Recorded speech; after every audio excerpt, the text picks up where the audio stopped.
want to get over to Steve Leisman, who's at the table. He's got a bit of news on the list of possible Fed picks. What do you got for us? Good morning, Andrew. CNBC has learned the Trump administration currently considering now 11 individuals, including 3 names that have previously not been disclosed, to replace Fed Chair Jay Powell when his term expires in May. According to 2 administration officials, the 3 new names include Jefferies chief market strategist David Zervos, former Fed Governor Larry Lindsey, and Rick Rieder, who is chief investment officer for fixed income at BlackRock. I thought we had a graphic on that. But anyway, they now join a list of 8 other candidates that CNBC has confirmed are under consideration, including Fed Vice Chair for Supervision Mickey Bowman, Fed Governor Chris Waller, and Fed Vice Chair Philip Jefferson. Add to that NEC Director Kevin Hassett and former Fed Governor Kevin Warsh, mentioned by the president right here on Squawk Box. The officials described, quote, a deliberative process now taking place, where Treasury Secretary Scott Bessent will interview each of these candidates, winnow down a list, and then pass it along to the president for a final decision. The size of the list and the process described suggests a decision not imminent. That could take a considerable amount of time, but the officials would not offer a timetable. The longer the process takes, though, the less likely there is to be a so-called shadow Fed chair in place approved by the Senate before Powell departs. Though sharply critical on an almost daily basis of Powell, President Trump has recently backed off suggestions he might replace the Fed chair before the end of his term. While many candidates on this list have advocated reform at the Fed, most have supported its independence, and they would appear to be a list of people with considerable either monetary policy, market, financial, or regulatory experience. Most of them also have advocated for rate cuts. I mean, this could be a fabulous reality show at this point. Pretty interesting. I mean, we now have 11 people. And you didn't mention Bullard either. What's that? You didn't mention Bullard. Did I leave Bullard off the list? Well, Bullard's on the list. I don't think I named everybody, Joe. I just Rick Rieder, by the way, friend of the show, we've had him on. Yeah, you read Larry Lindsey's stuff. He's brilliant. He's very smart. So what do you think is really happening here? I mean, in the first, what's that? You're fired. You're fired. You're fired. Apprentice. In the first instance, I think that the administration and especially Scott Bessent understand it's very important to come forward with a candidate that has the confidence of markets. You do not want to freak out the markets with this pick. There's no gain from that, and there's possible gain doing it the other way. So you look at this list and you say, okay, I mean, I can name somebody. I think the only question the market has is, does the president appoint somebody that is more loyal to the administration than to the institutional goals and aims of the Federal Reserve? Okay, so that's where the market might get freaked. So here's my question. We've had this discussion many times about whether there's actually a shadow Fed chair already in place. Right. We don't know their name, but the shadow Fed chair is there. We know that whoever that person is, at least we thought, was going to have to pass some kind of loyalty test where they were going to invariably lower interest rates if they were going to get that gig, right? That was the idea.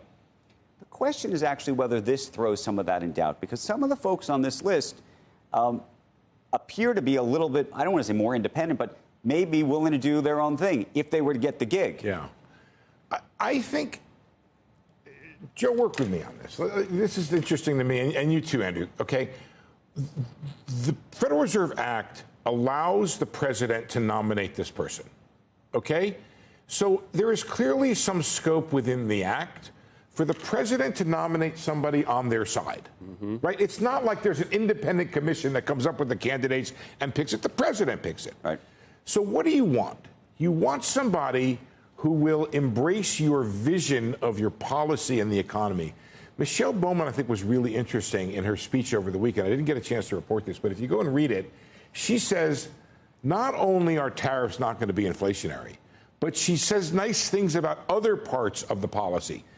Bernanke was inside the Bush White House as, I think it was CEA chair, before he became Fed chair. So there's got to be this sort of simpatico idea of your policies, Mr. President, are ones that I think will lead to lower inflation and higher growth, and a presumption of that.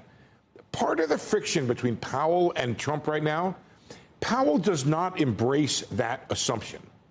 He doesn't say tax cuts will lead to better growth, which will lead to higher growth without inflation. He doesn't embrace the idea for sure right now that tariffs will be a one-time price increase. He said it 3 times at the press conference, but that's not his operating principle here. Right. You get a Fed chair, they're going to come in and say, I embrace this. But you would want someone, you wouldn't want... Me personally, or you generally? You wouldn't want G. William Miller to be, just because he'd screw everything up and keep rates low. But you know who appointed Volcker in the first place? It was Carter. JC. Yeah. And then Reagan reappointed it. Right. So you could say that one of the greatest things. But Volcker was one of the great. But look what he did to Carter's economy. But you are talking about something that I have been almost alone in advocating in this idea. How much help Powell is giving to Trump. Right. Right.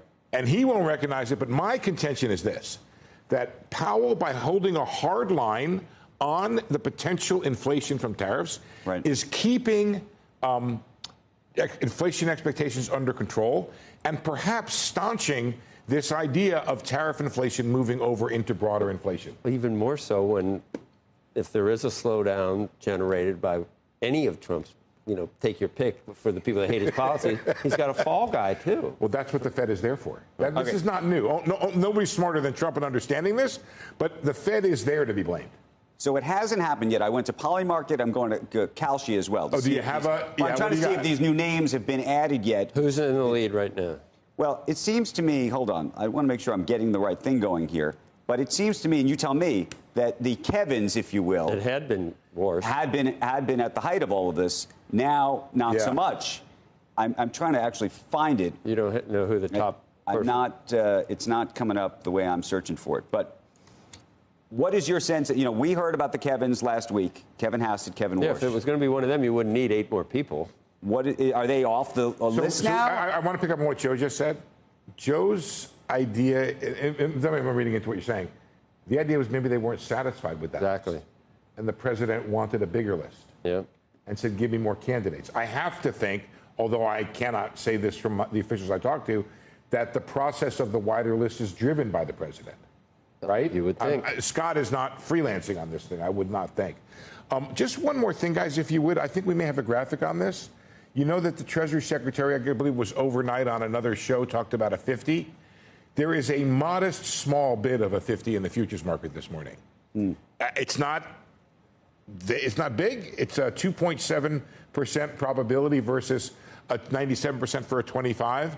But it's the first time we've really seen it show up in the Fed funds. And just to answer your question, because I did now find it. So Waller. There we go, right there. By the way, I don't know if you believe whoever's betting on this. Waller now at 33%. Hassett at 22%. Warsh at 15%. Your guy, David Zervos, 9%. Bullard at 6%. Stephen Mirren at 6%. Shelton, they're not giving any credit to yet. Mirren's not on the list. I know. They put Besson on. They put Besson on at 3%. They put Bowman on at 3%. If they can put the wall back up before we go, guys, the person with the most experience in monetary policy is Waller. Waller, in terms of contemporary, followed by Bullard.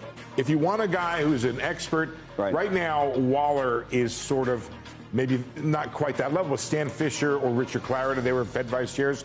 Waller is that guy with the most monetary policy experience. What's the blue? The blue are the new guys. The new guys. Well, Logan's new. Huh? No, the blue is Logan's not new. Not Rieder, in terms of being on the list. I hadn't heard. Logan. I hadn't heard. No, I know, but I hadn't heard you as among the. I just want to pitch, Mr. President, if you're watching the show, I think we would like to do a reality show in prime time right here on the network. We're just following the you can almost say that, apprentice-like thing. I would watch that show. I would watch that show. We don't want to get a one. The Economist geeks of us. We don't want an 11. Andrew, some of us think the process is too important to actually be a reality television show. By the way, on that front, I agree with you.